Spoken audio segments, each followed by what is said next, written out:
नमस्कार, प्रदेश के चर्चित डिबेट शो आज की फाइट में आप सभी का स्वागत। मैं हूं आपके साथ हेमंत कुमार। और उपराष्ट्रपति जगदीप धनखड़ के अचानक इस्तीफे के बाद राजनीतिक विवाद छिड़ गया है।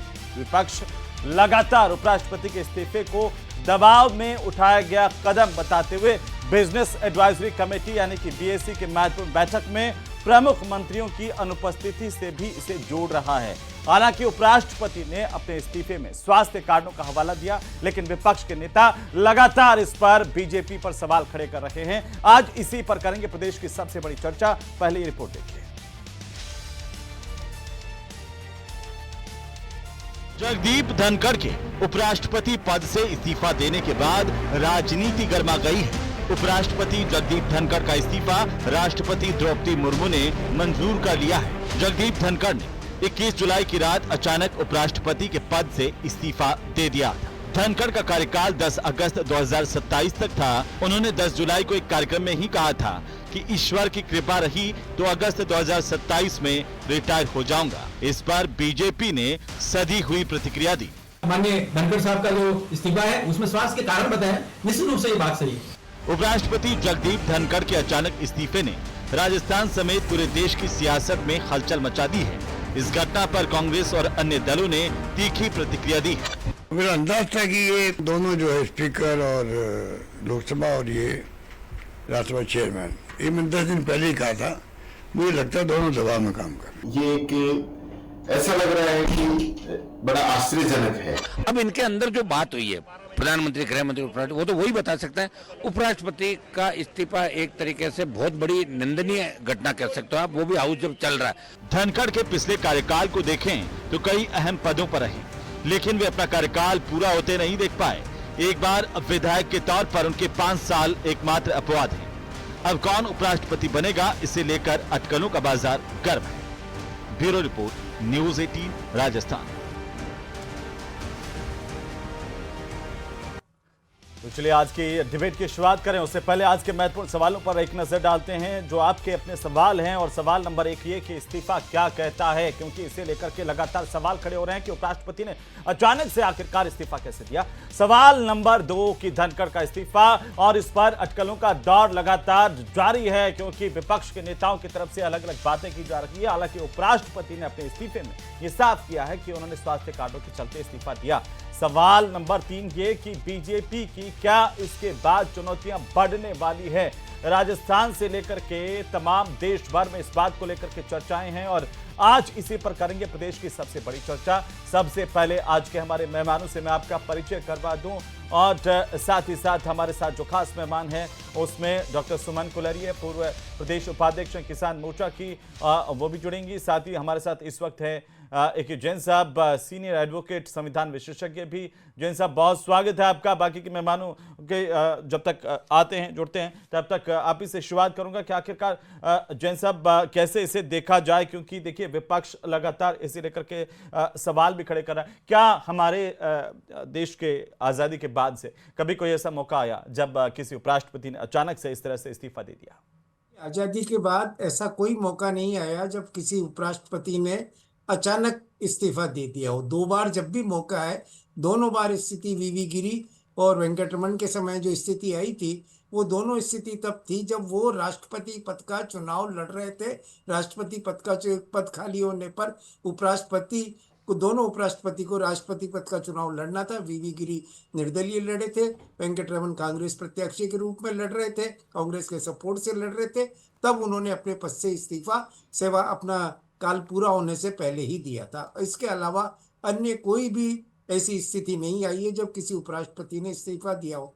हालांकि संविधान के अनुच्छेद 67 में उपराष्ट्रपति के इस्तीफा देने का प्रावधान है, जिसके तहत उपराष्ट्रपति राष्ट्रपति को एड्रेस करते हुए अपना त्यागपत्र भेज सकता है, जिसमें किसी कारण को बताने की भी आवश्यकता उन्हें नहीं होती है। पर संविधान के आर्टिकल 63 से लेकर 70 तक में जो व्यवस्थाएं उपराष्ट्रपति के लिए दी हुई है और उससे जस्ट पहले जो व्यवस्थाएं राष्ट्रपति के लिए दी हुई है, उनमें रात दिन का फर्क है। उपराष्ट्रपति को हटाने के लिए राष्ट्रपति को हटाने की तरह महाअभियोग लाने की जरूरत नहीं पड़ती है। राष्ट्रपति को अगर हटाना हो तो दोनों सदनों में महाभियोग उन पर चार्ज लगाया जाता है, उनको मौका दिया जाता है और उसके बाद दोनों सदनों के 2/3 बहुमत से उनको हटाया जाता है। जबकि उपराष्ट्रपति के मामले में महाभियोग लगाने का कोई प्रावधान नहीं है। कोई भी 14 सदस्य उपराष्ट्रपति को हटाने का प्रस्ताव ला सकते हैं जी राज्यसभा में, और राज्यसभा अगर उस प्रस्ताव को जैन साहब, पास एक छोटा सा करती है, और उसके सवाल है, बाद क्या इस तरह के संविधान में इस बात का भी जिक्र है कि उपराष्ट्रपति जब इस्तीफा दें तो राष्ट्रपति के पास ये पावर है कि वो उनके इस्तीफे को मंजूर नहीं करें, रोकें, या फिर उनको वापस से पुनर्विचार करने को लेकर के कह सकती हैं? इस तरह का भी कोई प्रावधान है, या इस ये विषय में बाध्यता है राष्ट्रपति की कि उपराष्ट्रपति जैसे इस्तीफा दें उनको स्वीकार करना होगा?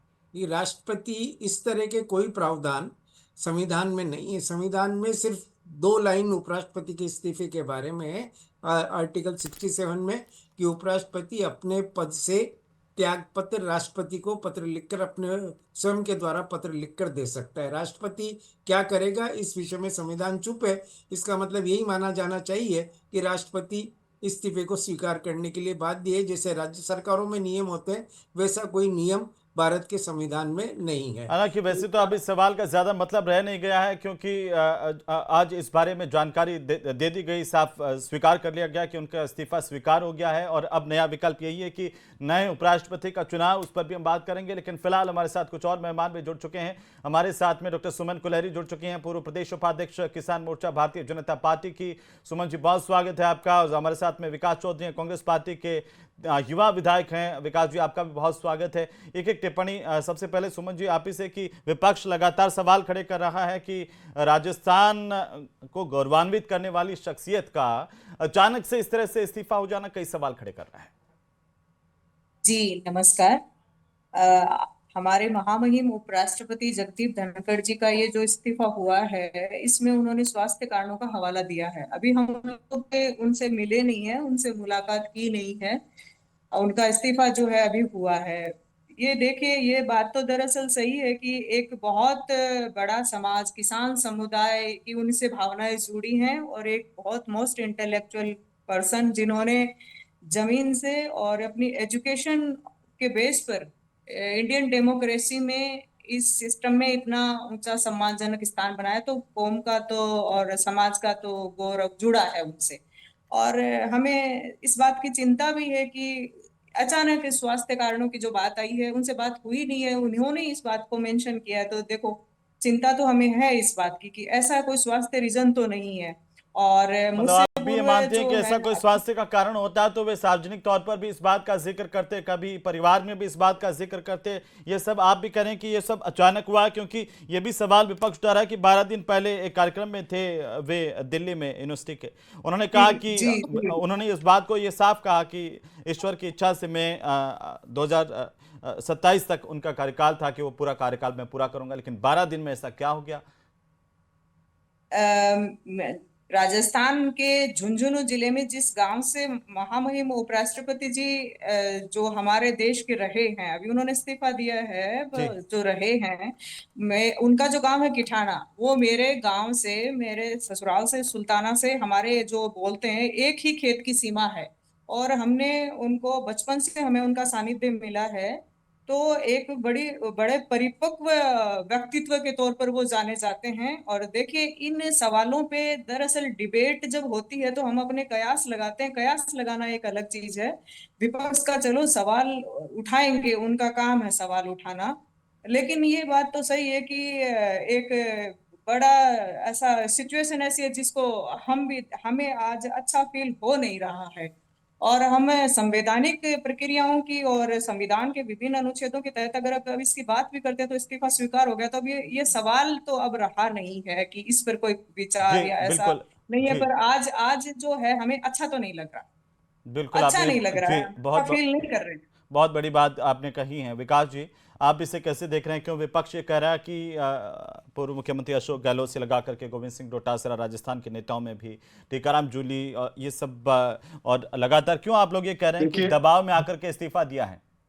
हेमंत जी, देखिए, ये बेहद चौंकाने वाला डिसीजन है, और भाजपा नेत्री भी मान रही है कि ये गलत हुआ है। देश का जो नेतृत्व काम कर रहा है वो किसान वर्ग के साथ कुठाराघात उसने किया है। तो मैं जो भाजपा नेत्री करी है उनका स्वागत करता हूं कि कम से कम भारतीय जनता पार्टी में रहकर वो सच्चाई को मान भी रही है। ये देश में एक तरीके का संवैधानिक संकट है और लोकतंत्र के लिए एक खतरा है इस प्रकार से, क्योंकि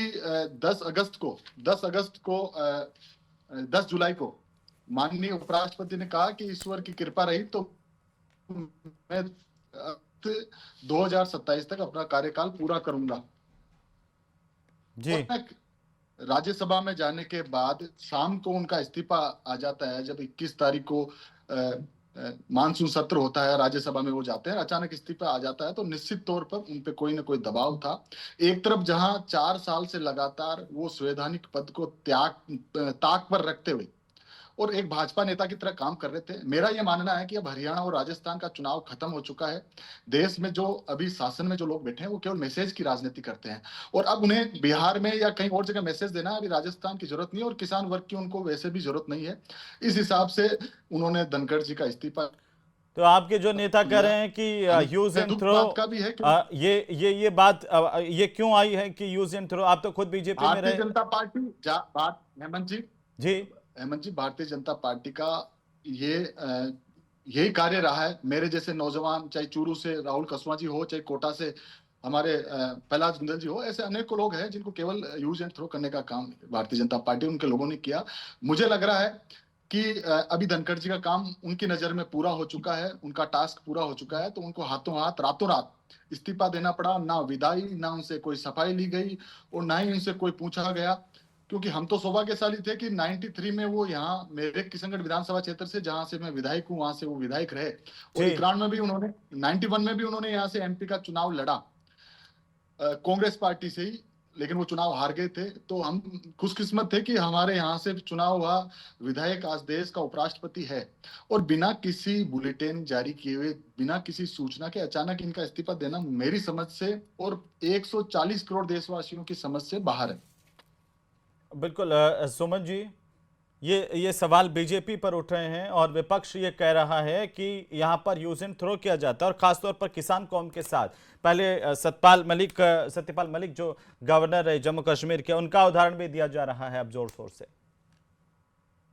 मैं इस बारे में बहुत स्पष्ट तौर पे ये तो कहना चाहूंगी कि मेरे ये शब्द है, मैंने ये कहा कि हमें आज अच्छा महसूस नहीं हो रहा। शब्दों का जो होता है उसके बिल्कुल वही अर्थ लगाया जाना चाहिए। भारतीय जनता पार्टी के निर्णय पे सवाल खड़ा करने का मेरा आशय नहीं है और मैं मेच्योर पॉलिटिक्स के अकॉर्डिंग ये बोलना भी चाहूंगी कि मुझे लगता है ये जल्दबाजी होगी। जब तक हमारे जगदीप धनखड़ जी हैं सम्माननीय, हम उनसे मिलेंगे और वो क्या कहते हैं, हम खुद बहुत जल्दी कयास लगाने लग जाते हैं। ये एक ह्यूमन नेचर है और पॉलिटिकल बेनिफिट के लिए ऐसी चीजें उठती हैं, लेकिन एक डिसिप्लिन और एक जो अनुशासन की बात है, और क्या पता भारतीय जनता पार्टी का एक जो इसमें मानस है, ऐसा होता नहीं है कि आप एक समाज को ऐसा उठा के फेंके, ऐसा नहीं है। हो सकता है इसके भविष्य में जो परिणाम आने हैं, पार्टी का क्या चिंतन मंथन है, ये तो बड़े स्तर की बातें हैं। लेकिन मैं इस बात को पुनः आपके चैनल के माध्यम से, जैसे गोविंद सिंह डोटासरा ये कह रहे हैं कि किसान और किसान के बेटे भारतीय जनता पार्टी में संघर्ष कर रहे हैं, उनकी जगह बीजेपी में नहीं है। ये डोटासरा जी, मैं आ रहा हूँ, डोटासरा जी का मैं भी भारतीय जनता पार्टी में रहा, पिछला चुनाव लड़ा। मैं आ रहा हूँ। विकास जी एक मिनट पूरा कर ले, डॉक्टर सुमन जी पूरा कर ले अपनी बात को। सुमन जी अपनी बात को पूरा कर ले। विकास जी एक मिनट पूरा कर ले जी। हाँ, वो ये कह सकते हैं, लेकिन देखिए इतने बड़े पद पे वो रहे भी हैं और उन्होंने देश में एक बड़ा मैसेज भी दिया है। तो देखिए कई बार क्या होता है कि हमें इंतजार करना चाहिए। वो बोलेंगे, कैसे नहीं बोलेंगे, वो कहेंगे, बिल्कुल कहेंगे। और कितने किसान वर्ग का प्रतिनिधित्व भारतीय जनता पार्टी में है, तो ये सवाल उठाने की आज आवश्यकता नहीं है। मेजोरिटी में लीड कर रहा है किसान समुदाय। अभी हम मिलेंगे हमारे जो हैं पूर्व उपराष्ट्रपति जी, उनसे बात करेंगे और हम उन्हें से मिलेंगे, तो फिर क्या सुमन जी, मैं एक और बात जानना चाह रहा हूं कि उनके इस कदम से पूरा किसान समुदाय, पूरा किसान समाज आहत हुआ है कहीं ना कहीं। उनके मन में भी ये सवाल है कि देखिए इतने बड़े पद पर किसान का बेटा और अचानक से इस्तीफा कह देते, जिक्र करते सार्वजनिक सभाओं में भी लगातार। वे तो इलाके से, राजस्थान से लगातार उनके दौरे होते रहे हैं। जी जी, ये इसको स्वीकार करने में कहीं कोई आपत्ति नहीं है कि आज तकलीफ में तो है, तकलीफ किसान में है। समुदाय को तकलीफ है और जानना भी चाहते हैं। पूरे दिन भर ये चर्चा का आलम रहा कि बात क्या हुई, धक्का लगा है, तकलीफ है। जब हम जानना चाहते हैं वो हमें क्या बोलेंगे, उसके बाद ही हम कयास लगाना तो एक अलग बात है, पर इसको हम एक्सेप्ट करते हैं कि आज अच्छा नहीं लग रहा। नहीं, लेकिन एक एक बात जो है कि जब खुद उपराष्ट्रपति ने कह दिया कि उनका स्वास्थ्य कारणों के चलते वे इस्तीफा दे रहे हैं, आपका मन मानता है कि ऐसा हुआ है? क्योंकि दिन भर उन्होंने राज्यसभा के सभापति के तौर पर कार्यवाही का संचालन किया, फिर शाम को ऐसा क्या हो गया कि इस्तीफा दे दिया? राजनीतिक परिदृश्य में जो स्टेटमेंट दिए जाते हैं वो कई दफा political benefit, maximum political benefit और एक फॉर्मेलिटी के तौर पे दिए जाते हैं। लेकिन आपके चैनल के माध्यम से हम इस बात को जी, स्वीकार कर रहे हैं मैं कि सुमन जी हमें थोड़ा नहीं सा रोक लगता रहा कि हूँ। उनका नागौर से स्वास्थ्य सांसद और आरएलपी के प्रमुख हनुमान बेनीवाल हमारे साथ जुड़ चुके हैं। हनुमान जी, बहुत स्वागत है न्यूज 18 राजस्थान पर। जी धन्यवाद। हनुमान जी, जगदीप धनखड़ के इस्तीफे के बाद किसानों के मन में भी एक सवाल है, पूरे राजस्थान के मन में भी सवाल है कि कैसे आखिरकार अचानक से इस्तीफा हुआ, ऐसा क्या हुआ? आप कैसे देख रहे हैं इसे? वो तो हुआ नहीं, लिया गया इस्तीफा इनसे। और जब ये चुनाव लड़ रहे थे धनखड़ साहब, उस समय मैं बीजेपी के विरोध में था, लेकिन चूंकि ये मेरे समाज से थे और राजस्थान चाहते थे, इसलिए मैंने इनको वोट किया धनखड़ साहब को हटके। विपक्ष में वोट नहीं डाल के इनके साथ रहा। मेरी बात सुनिए आप पूरी। लेकिन पिछले 3 साल के अंदर कोई हमारा काम इनसे नहीं पड़ा और ये अपना काम ठीक चला रहे थे। प्रधानमंत्री और गृह मंत्री के नजदीक थे और ये तो राजस्थान में जब दौरे करते थे तो बिल्कुल बीजेपी की टीम की तरह ही दौरे करते थे जैसे बीजेपी के हैं।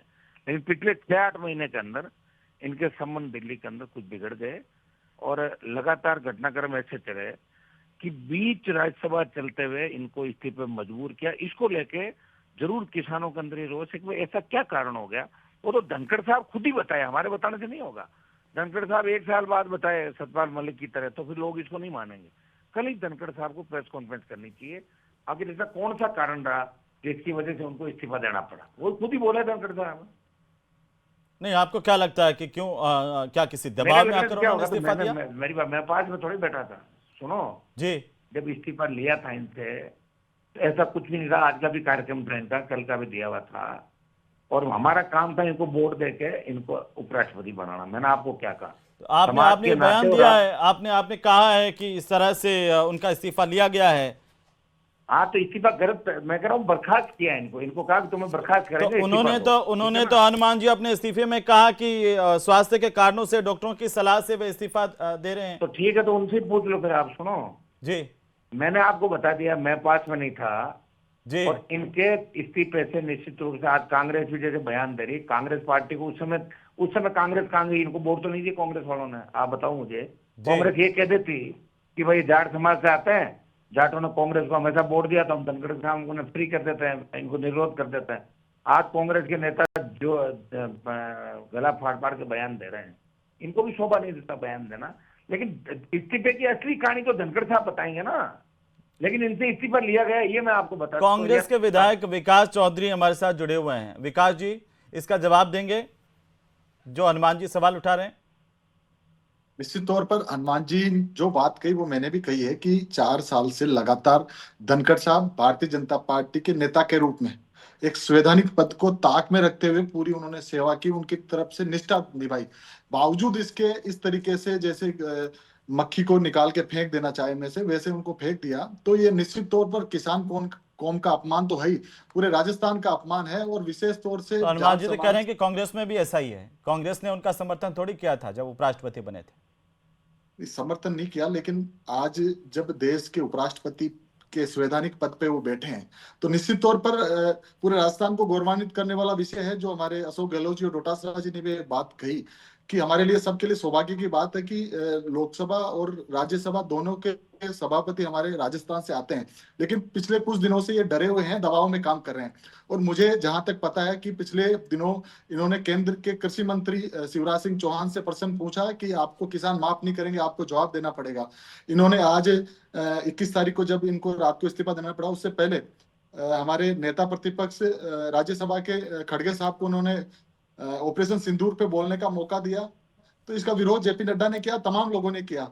इस कारण से मुझे लग रहा है कि किसान कौम से धनखड़ साहब आते हैं और कहीं ना कहीं इनका स्वाभिमान जाग गया, और मुझे लगता है कि ये जो इनसे 4 साल में जो पाप हुआ उसका प्रायश्चित करने के लिए क्या बता इन्होंने इस्तीफा दिया।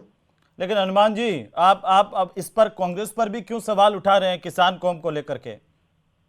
अरे कांग्रेस पर मैं इसलिए उठा रहा हूँ कि जब धनखड़ साहब को खड़ा किया था ना जी, तब कांग्रेस को कैंडिडेट नहीं खड़ा करना चाहिए था।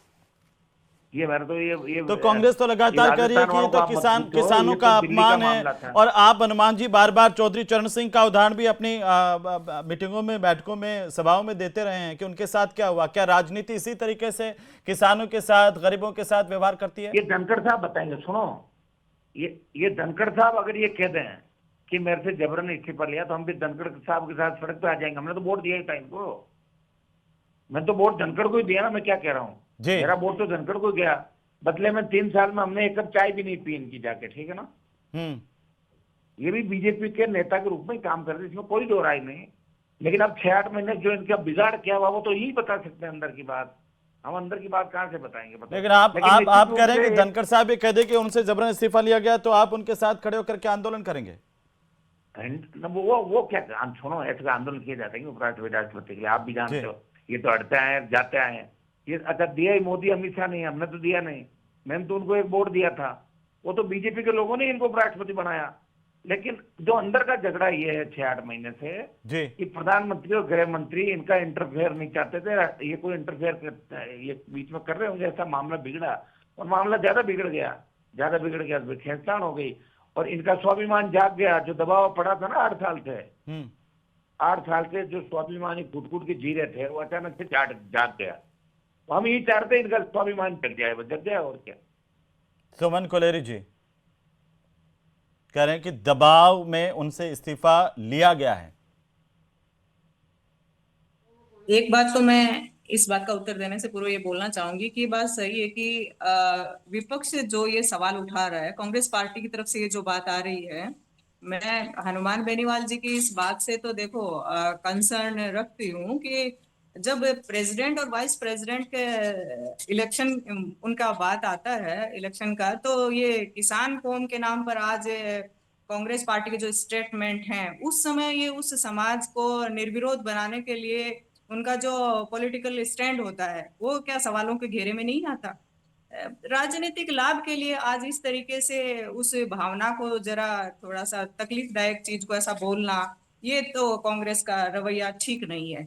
दूसरी बात, ये बात सही है, पिछले दिनों मुझे ध्यान आता है नैनीताल में या देहरादून उत्तराखंड में जब यस थोड़ा सा उनका हेल्थ इश्यू था, और वो जो है madam Sudesh ji vice president साहब की जो मिसेज है, उन्होंने कहीं ना कहीं जब वो गांव आई थी तो हमें ध्यान है इस बात को, उन्होंने मेंशन किया था कि उनका तबीयत है तो थोड़ा खराब।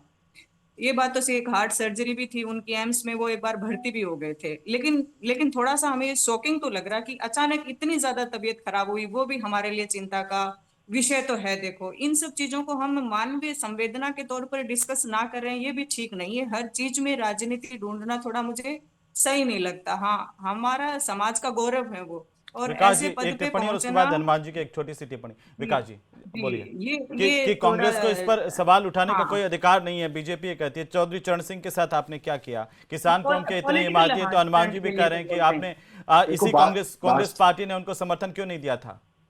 भाजपा नेत्री सहित राजस्थान के समस्त लोगों को ये पीड़ा है कि जब सही काम कर रहे थे तो 2 साल पहले धनखड़ साहब को क्यों हटा दिया गया।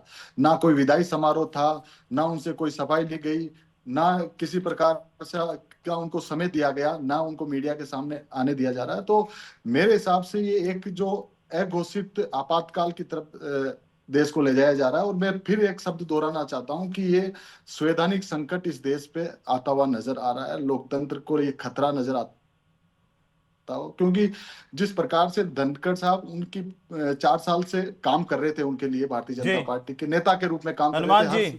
जी, हर महीने में 20 दौरे उनके रहते थे। हनुमान जी, बीजेपी कह रहे हैं कि हर चीज में राजनीति नहीं करनी चाहिए, ये उपराष्ट्रपति से जुड़ा हुआ मामला है और इसमें होता है तो करनी चाहिए। हमारा काम ही राजनीति करना है। सुनिए मेरी बात जी, तो हम क्या करेंगे? आप हमें अगर नहीं बोले तो आप कहते हो बोले नहीं, और बोलेंगे तो बात यही है कि धनखड़ साहब को खुद ये बताना चाहिए कि आखिर इनका इस्तीफा क्यों लिया गया, ताकि देश के लोग अगर ये सही है तो इनके साथ अपने को तैयार हो जाए। खुलासा तो यही करेंगे ना, हम थोड़ी करेंगे इस्तीफा क्यों दिलवाया इनसे। हमने तो वोट दे दिया था, हमारे हाथ में था, मैंने वोट दे दिया जाट समाज के नाते इनको, मेरे हाथ में तो वोट ही था मेरा। जी चलिए, बहुत शुक्रिया आप सभी का चर्चा में शामिल होने के लिए। कुल मिलाकर के देश के मन में एक सवाल है कि इस तरह से अचानक इस्तीफा क्यों हुआ, और खासतौर पर राजस्थान के नेता लगातार इस बात को लेकर के सवाल खड़े कर रहे हैं। फिलहाल मांग यही की जा रही है कि खुद जगदीप धनखड़ ये बताएं कि आखिर असली वजह क्या थी, तभी सामने आया।